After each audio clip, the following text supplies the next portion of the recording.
Happy holidays. We feel so special because you're making sure to come talk to us. Well, yeah, I like you guys so much. Oh, we love you. Oh, thank you. Hi, guys. Hello, Hey. Sarah. Hello. I don't remember now exactly when it was, but we had a good time. I remember that. We did. It was like in April or May. Yes. It was in April or May. It was earlier this year. Well, awesome. Yeah. I love your skirt. Well, thank you. The slit goes like all the way. All the way up.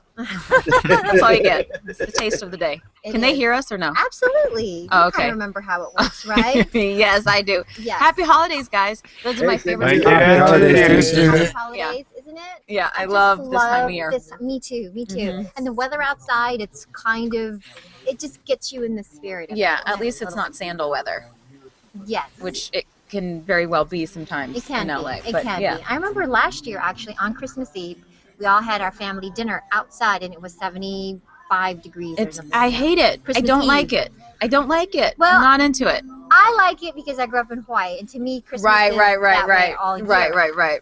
I mean, every time, but it's I'll take it. It's fine. Yeah. At least we're not digging ourselves out of 60 degrees I know. below zero. I know. That's true. So Sarah Yes. is back to talk to us about this new story arc in Chicago Fire. Yeah. So we're going to talk about that with her. But first, I want to introduce you to everybody here in the Hangout because you may Okay, see good. a couple of new faces. I'm not Okay. sure yet. We have Trev, who's hanging out with us from Yorkshire. He's in England. Hi, Trev. I think he was here last time. I was here, yeah.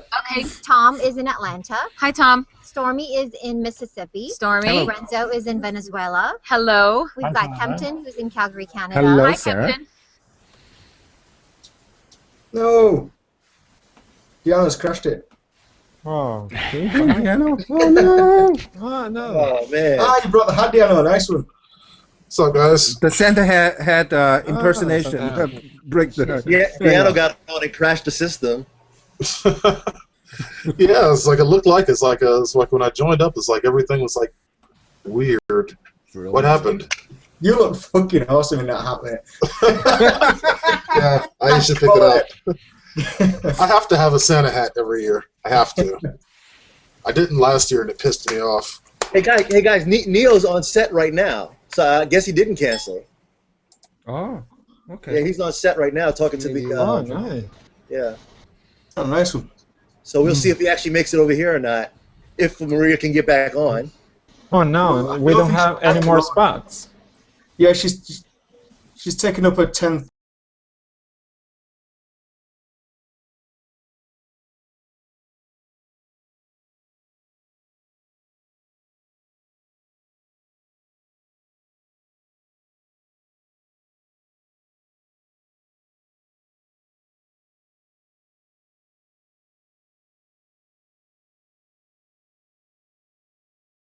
Here we go. It's called his Maria's dreads. Kyle just told us that the Hangout's still up, so. Who jumped out of the We were Hangout? There they are. There they are. Who jumped out? Who jumped out? I want to say thank you. Okay, so where was I? Kempton, who's in Calgary, Canada. Yes. Justin, who's Hi. also in England. Jimmy is here in Koreatown. Hey. Hi, Jimmy. And Diano, Santa Diano. Hi. I like it. Yo. Like the holidays here. is in Gotta love it. Yay. So Sarah, you guys, is back to talk about watching on air. Oh, Kim, I'm so sorry. Hello. Kim, I'm like, hello? my girl, Kim, thank God she's in the Hangout. I can't be with all boys I know. today. My goodness. Kim, of course, in Kansas City. Thanks, you guys, for watching on air. Make sure you plus and comment. And if you have a question for Sarah, send Your it. audio's a little low. Yeah, it is. I thought Well, it you was know, I just think me. Google is doing some stuff. There we go. Much better. Funky, wonky. Much better. Funky, wonky. Okay, so let's talk about Chicago Fire really quickly because last time you were here, we talked about Fairly Legal. Yes, that's right. So And so Chicago Fire, yeah, I'm just doing a 5-episode arc, and it's pretty hot. I don't know if it's hot. no pun intended. hot. Chicago Fire, it's hot. I don't know if you guys have seen any of the ads for the upcoming episode, but they wanted things to get a little steamy. How is that? How is the love scene for you? I know they guys. Well, it depends on who it's with. Uh-huh. And all I can say on Chicago Fire is We had fun. Do you guys have mints and stuff? I mean, like, do you go? Oh Yes, my God, there's give a me constant, like, you know, the hair makeup people, they have the breath stuff and right there, which I could probably use No. after my chocolate peanut butter protein bar.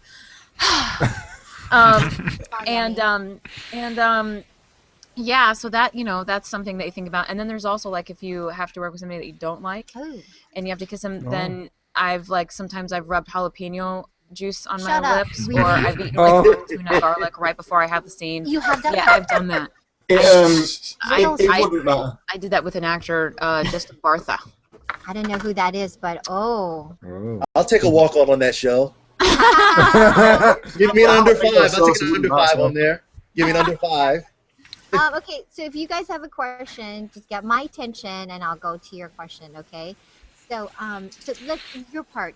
Yes, my part. I know. I just talked about the sex part of it. That's the most fun part of the show, anyway. That's what everyone wants to know about. So I play a lawyer that I come in as Kelly Severide's love interest. Kelly Severide is played by Taylor Kinney. And, you know, I guess he kind of has a reputation on the show as being kind of a lady killer. And he goes through women like water. And I'm the one woman that he comes across that he can't quit. He's intrigued. And so, yeah, so we have this, you know, very torrid and passionate love affair, as passionate as you can get on NBC. And things develop pretty hot and heavy very quickly. And yeah, so that's who I play. And I don't want to spoil anything, so we'll just leave it at that. No spoilers. Okay. Kempton, yes, go ahead. Yeah, Sarah. I mean, follow up on your kissing strategy when you don't like. Do you have a way to brush off guys who like come and chat up with you and you know, like a social situation or a pub or something? What was your way of dealing with them? My way of dealing with them. You know, I mean, I don't know. I don't get hit on that much. I don't. No way. No, well, because here's the thing. Like, I have a 3-year-old, so you know, for the most part, I'm home and I don't really go out. And if anyone, like, I think I was being hit on. It's so funny. I can't even tell anymore. I'm like, I think I was being hit on at a party a couple weeks ago, and the guy was just engaging in like normal conversation. He wasn't saying anything wrong. He wasn't, you know, being overbearing. Were you flattered though? Were you a little flattered? Oh God, it's always flattering. Like, I'll be right back. Okay? Yeah. It's okay. I'm running the sessions now, guys. Yep, we can handle that. But yeah, and so it's but you know, and I didn't say anything. Hi, friend. Hi, how are you, Sarah? I'm good. How are you? We have not met. No, we haven't. It's good to see you. And I'm not hitting on you. Oh. Why not? No, it's like that. Right, Tony. That's what you tell her. But we know better. Well, she is beautiful, but anyway, look, it's always incredibly flattering, and especially, you know, being a mother of a 3-year-old, where for the most part, you know, me looking like this takes a lot of effort because I'm pretty much in sweats and boogers and poop on me all day long. So it's always welcome. I'll put it out there. It's always welcome. And it's harmless, right? Yeah. I mean, you know what? In Italy, though, it's not. In Italy, they pull your hair. In Italy, it's dangerous. It's violent. Are you serious? Part is Italian, and if I they pull your hair, they pinch your butt, they pull your hair, all that stuff. Yeah. Well, hey, it's like, I mean, that was my way of hitting on females back in the 2nd grade. I don't see anything. I want to complain. When I went to Italy, nobody did that to me. Oh, really? You don't have I have a question for you. Yeah. I have a question for you. Okay, I was a big fan of Fairly Legal. Yes. And thank you. The transition from that to what you're doing now, what's the biggest difference that you see? Because you said you're playing a lawyer again. So well, you know, my role in the show, and part of the reason why I wanted to do this, other than the guy is the hottest guy I've ever seen in my life, is I didn't have anything to do with the procedural aspect of the show. And I kind of liked that change from coming from, before Fairly Legal, there was the L Word. And so I've kind of lived in that procedural world for a while. And I just wanted to do something that was just simple and fun, and that was all about, it was, very close to the vest and heartfelt. And so it's different in that sense for me. And also, Kate Reed was a very spastic character. I mean, she was constantly doing 9 things at the same time, and she could do it. And this girl isn't that. She's a lot more sophisticated. Which at first, when I found out they wanted me to play the sophisticated lawyer, I'm like, do they know me? Have they seen like what I do? Well, it's called acting, Sarah. Yes, it is called acting. So anyway, so it's it's different in those ways. The character is much more classy. She's not so spastic and all over the place. She's very grounded, and again, everything with her is very emotion driven, and there's nothing procedural about this role. Okay, another real quick question. Oh, yes. Are you Team Severide or Team Casey? Am I Team Severide or Team Casey? Is that what you said? Mm-hmm. I'm Team fucking Severide all the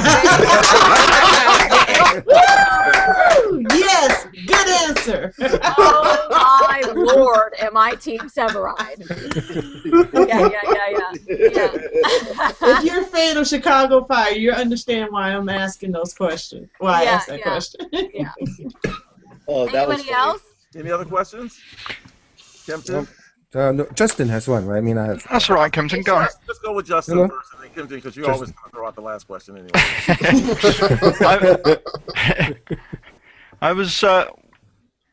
I was wondering about your lines. How do you go on with learning lines when there's a lot of law jargon and technical sort of wording of things with law and stuff? Is it easy to learn lines like that, or? Well, for me, I kind of. Again, my part on this show, I don't have anything procedural about it. It's just like, hi, you're cute. Okay, you're cute. It's just pretty much that. But in the past, when I've had to do either things that were law-oriented or, cop jargon and police enforcement jargon, for me, it's just incredibly important. I feel like it all starts with the story. And if I can get the story in my head and I understand, I kind of look at it as, I look at scenes as kind of like it's a puzzle piece. And, because you shoot out of sequence. And so the first thing I have to do is I have to get the story in my head. What story am I responsible for telling in this episode? And also, what is my overall arc? What is my character trying to do? It also helps me play. It's like a chess piece. You play different pieces when it feels, at specific times, at different times. So I've never played chess before, so God, I hope that's how you do it. And so anyway, but it's strategic in that sense. But a direct way to answer your question, how I learn my lines, is I have to get the overall arc of the story. As I said, what am I trying to tell? And once I understand the story, then the lines just kind of fall into place. Right. And when it comes to all the procedural stuff and the jargon that you don't use in your everyday vernacular, it becomes a matter of defining the word for myself, like really understanding what it means. Because I hate when actors, when they say things and you can tell they have no clue what they're saying, or they have they do not understand the actual words coming out of their mouth. It drives me up the wall. So for me, it's also very important that if I do have something that a word that I'm not using every day, that I can understand it and I know how to use it. Is it hard for you to? For me, sometimes it's hard to watch a movie because I know like some inside. Do you know what I mean? Like, does it take yourself out of the movie because then you go, oh, I know exactly what just happened in that scene, and you mean being somebody in the business? Yes, understanding. Right. Yeah. Which right? is why I mean storytelling. I appreciate really smart, really good actors, really smart storytelling. Scripts that really don't take you away. That don't spoon feed you information. Exactly. And so I mean, a lot of the shows that have millions and millions and millions of viewers, and that are huge hits, I cannot stand, and because I do feel like I'm being spoon-fed, and I can't do it. They just made the announcements, for all these awards recently. Yes, they did. Do you have some favorites, like some movies that you've just seen that you think? Well, Argo is the only movie I've seen. Oh, and what's going on? I've been busy. You've been I've been busy. I know. And I think that's a perfect movie. Like I just hands down think all over the way Ben Affleck juggled when he the took tone off his shirt. And I was all about that. But yeah, the comedy and the drama in that movie I think was balanced so well. The history. Oh, absolutely. Deanna, yes, you have a question. I'm going to go back a bit to something you did back, I think it was like 2005, 2006 or something like that. Wow. Sleeper Cell, which was on Showtime, and I loved that show. It's like, I just wondered, it's like, what was it like working on that? It's like, I know you didn't come in, it's like about like sometime in the second season or so. So what was it like working on the show, and how did you feel when it was like, just taken off the air like that? It's like, I mean, it was fantastic. Yeah. My bit on Sleeper Cell, it was so quick. I think I only did like 3 episodes. I didn't do much. And I kind of have this, they bring me in when they need to add some sex to their show. And I'm like the girl you call for that, I guess. Do I just feel like I have to be a hooker? Did I just like... Kind of. The girl. That's how we kind of. Yeah. We could go other places with that statement, but we won't go there. I'm so glad my mom's not here right now. And anyway, but are you getting typecast as the sexy that's what happens is it's I can, because of Fairly Legal and because of life, I can clearly carry my own thing, but if a show is in a situation where they feel like they need to add a little bit more spice to the show, or they need to amp up the something, it's okay to say it. I mean, we know what you mean, so just say it. It's fine. It's not like they want to bring the sexy. I mean, come on, you're gorgeous. Of course.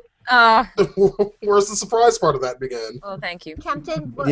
Yeah, I've got 2 questions. So first one is, in an earlier, smaller role, like in your beginning, earlier of your career, is there a role that you put a lot of thought, even though your part may be very small, but you put a lot of thought in making that character stand out? And the second question is, with a 3-year-old, what's your Christmas and New Year's plan?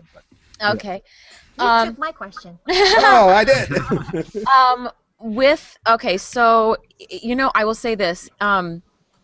With every role that I get, no matter how big or how small, I treat them all the same. And for me, just because I have, whether it was something I was starting out in and I had 5 lines, or something where I have 62 pages of dialogue, that's the same amount of work ethic.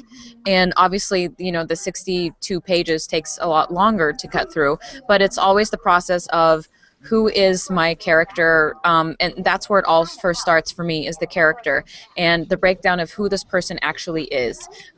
So I treat every role, big or small, with that initial origination. That's how it starts. And as far as my Christmas plans, I'm from Texas, and so we're going back. East Texas, West Texas. Just Metroplex, like Fort Worth, Texas. Okay, so you can do this. Like country. I am country. And so we're going back to Texas. I'm very close with my family, and I get to see them all together once a year. And then, so that's going to be Christmas. And although I will say this, I took my kid to go see Santa recently. You did. And he asked Santa for a credit card. Oh. And wow. And I asked I asked Wolf afterwards, and I was like, so why did you ask Santa for a credit card? And he goes, so I can buy whatever I want. He's a smart guy. And I was my goodness, he didn't ask for a specific toy. He just said credit card. Yeah, he didn't ask for a specific. Buy whatever he wants. Right. Yeah, and not just one. Yeah, and New Year's, honestly, I'm a big fan of staying at home with my son and drinking. So, mommy has her juice, baby has his juice, and no one has to drive or go anywhere, and I'm very happy with that. Oh, we gotta go. Okay. All right, bye, guys. It's so good to see you. Mwah. Happy holidays. Picture. Happy holiday. Will you take a quick photo or no? Do we have time for a quick photo? Quick photo.